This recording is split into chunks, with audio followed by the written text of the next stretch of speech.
All this come about because all I was doing was trying to protect my kids. That's why this whole thing happened, all because I was trying to protect my kids.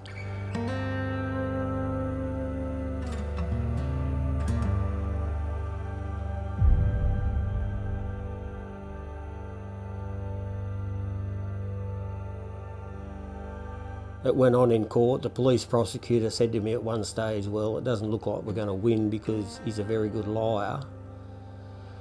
And that's when I met David.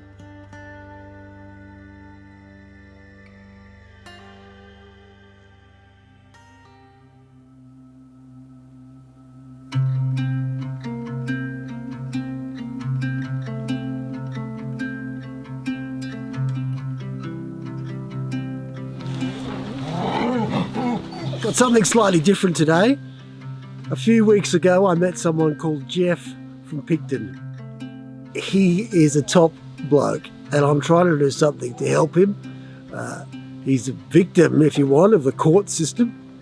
He got a judgment in his favour for $70,000 for some damage to his property, but he can't get that judgment enforced. And as a lawyer, you sometimes hear these stories when you're outside the courtroom. We started speaking, and I could see he was a really good bloke.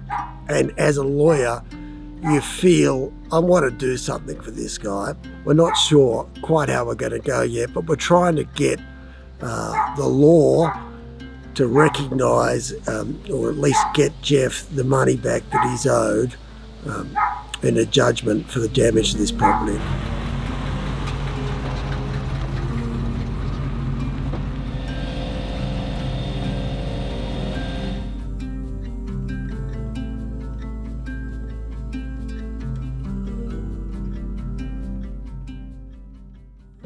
Yes, it's a pretty good spot, eh? Got the windmill on the dam over the other side there at the back. It was very nice. My name's Jeffrey Ronald Heise, born and bred in Oakdale, 60 years been here, 4th generation on the farm. My grandkids are 6th generation on the farm here, so pretty happy. 1889, my great-grandfather moved out here. He was the first commercial apple orchardist in Oakdale and the first fella to take apples to Sydney market with a truck in 1914. So, old 2-model Ford. I lived here when I was a kid, my dad, my kids and their kids. But I'd love to think, I've always said to them, wherever you got this place, there's always somewhere to come back to. You know, no matter what happens in life, you've got this. If you sell it, the money goes, you've got nothing.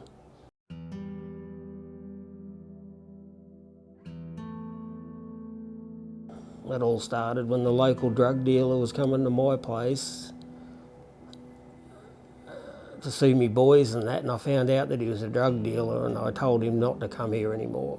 I said, I don't want you here, and he kept persisting on coming here, and then one day I was home by myself and he came here and, well, enough was enough, and we got into a bit of a punch-up. Anyhow, he didn't like that much, so he left a bit grumpy. And then a few months later, he got one of his cronies to come round and burn my little house down that I built for my little retirement house on the dam. But inside the little house, I filled it full of everything that built the farm over the last 133 years.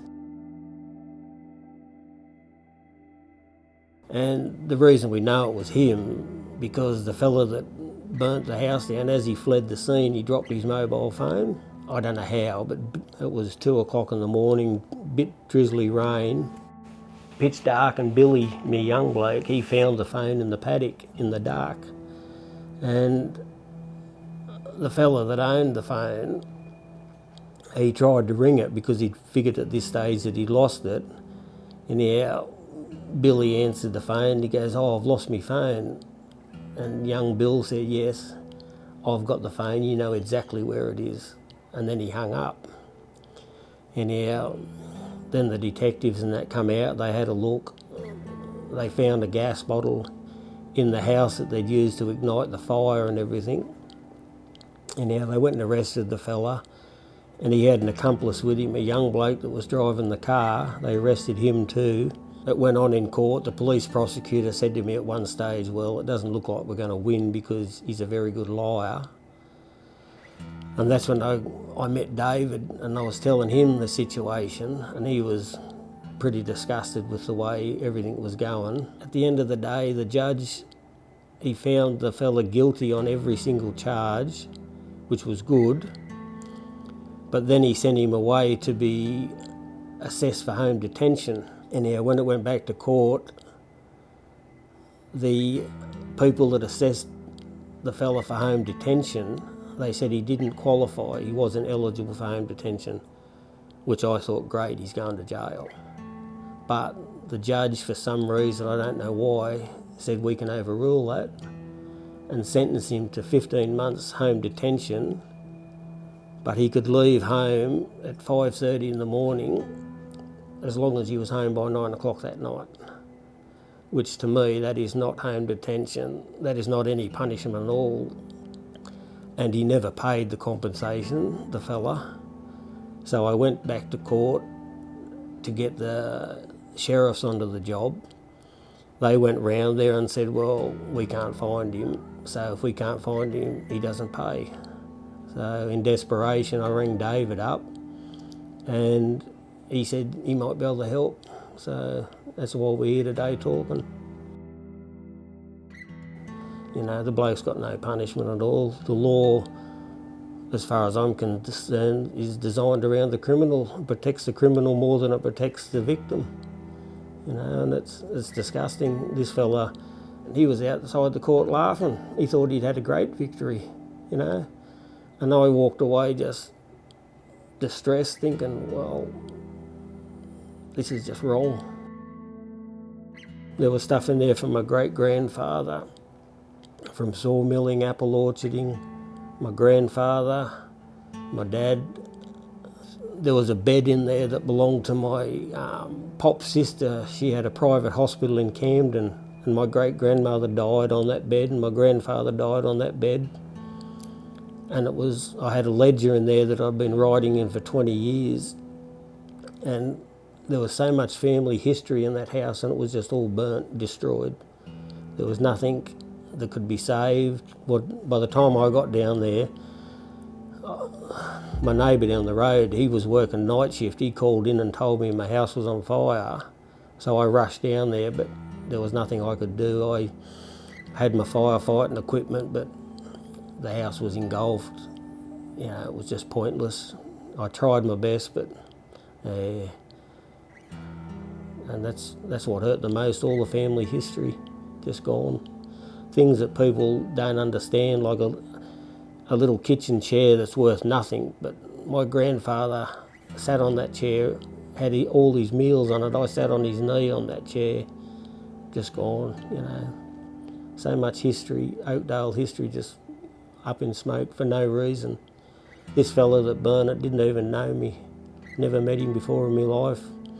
He just come in off the word of a drug dealer, and I don't know what he told him or what excuse, but yeah, they just kicked the door in, threw a gas bottle in there, and that was it.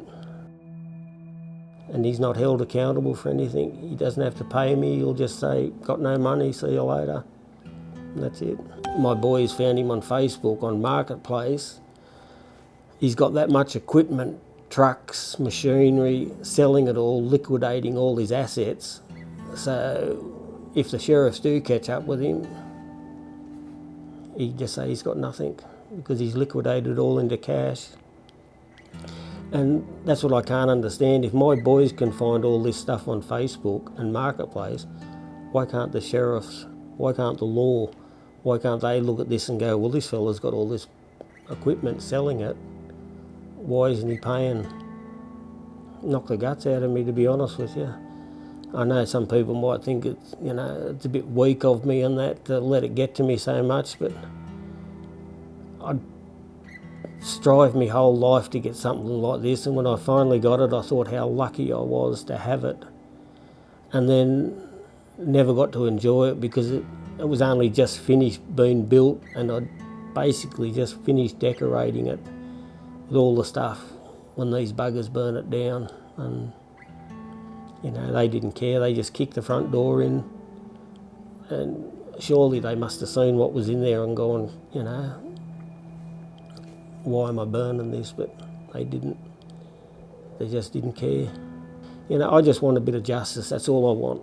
You know, I want this fella held accountable for what he's done. He's out living a good life, enjoying himself. All this that's happened to me, all this evil, this bad has happened to me is because at the end of the day, all I was trying to do was protect my children from bad people, from drug dealers. And I've been punished now by the drug dealers, by the law, because I just tried to protect my children. That's all it was. And yeah, it just